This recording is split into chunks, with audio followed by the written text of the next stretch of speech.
掌門你唔好。嗱，今期林生同大家講嘅就係乜嘢咧？都係依然係講就係呢個復本草茶吓。復本草茶嘅時間咧咁我試下將呢個吉茶啦同埋舊時嗰啲落去啦，咁啊混埋一齊做咗一啲嘅茶出嚟，係非常之好嘅。嗱，咁我未講呢啲復本草茶之前，我就講一講。咁啊 AI 咧已經轉入 AI 啲 OpenAI 時代吓，咁啊好多嘅時間咧呢個AI 醫生咁再落嚟嘅時間，甚至乎裏邊嘅時間AI 個系統包括一切管理，甚至乎講到裏邊嘅時間 AI 戰略都有喎。咁啊點解 Elon Musk 同埋世界上面嘅時間21個最出名嘅裏邊嗰啲AI 學家，咁啊申請聯合國禁止 AI 喎。點解叫禁止咧？我當時好奇怪喺度睇落去，因為事實上咧 AI 嚟到講句係快過人腦嘅時間千百倍、千百萬倍啊，根本你做唔到。咁啊於是咧，我每一晚黑嘅時間咧都喺 AI 喺度問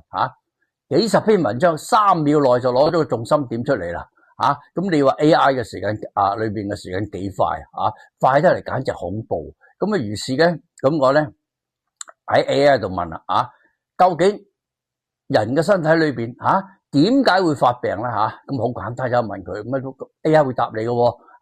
佢就一講一句自由基氧化。咁我話俾你聽，係咪控制咗自由基氧化就乜病都冇咧？佢話你根本就冇辦法控制到完全自由基唔俾佢氧化噶。嗱，咁我先講一講啦。自由基氧化佢後邊咧產生咗乜嘢咧？產生咗就慢性發炎。慢性發炎咧就導致到好多疾病發生啦三高四高癌症甚至乎個時間咧40幾種病都係根據呢個慢性發炎有關係嘅咁我於是咧就喺度問咯，咁我上樓梯又痛，咁有陣時咧嗰啲骨又痛咁落嚟，咁呢啲係咪老人家應有？佢唔係，即刻答喺度嘅時間係你身體慢性發炎例如你抽筋啦係咩筋膜發炎咯。佢話咁例如嘅時間你有啲咩話咩骨痛50肩嗰啲咁咩咁咪就係骨骼發炎咯。咁於是咧我就開始揾啦，揾嘅時間係揾緊乜嘢咧？揾點樣令到佢唔會發炎咧即係裏面咪係呢個消滅嘅自由基咧，係幫咗最好咧。原來有一樣嘢係啲植物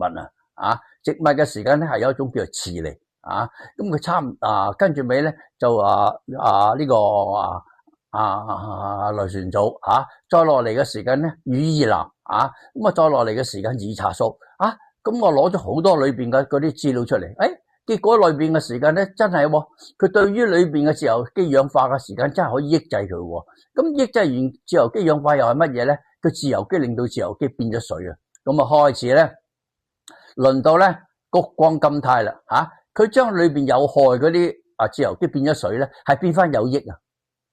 咁再落嚟啦。咁佢有一樣嘢嘅時間，我就奇怪喺度問啦咁喂，咁呢個Q10咁又點佢保護住啲細胞咯等啲細胞等個粒線呢個粒線體唔會俾你嘅自由基傷害咯，係嘛？今期林生就同大家先講到呢度下一期林生繼續講喺度只要你抑制到自由基唔好俾佢氧化，即係盡量嘅時間撳住佢自由基氧化，好多疾病都可以俾你克服咗嗱，咁多一句林生講嘅時間，林生飲完呢一隻綜合復本草茶係乜嘢都唔痛上樓梯都唔知幾快咩老人病唔關事係全部冇抽筋冇周身骨痛嗱，下一期咧林生會同大家講好係咁先，友們拜拜。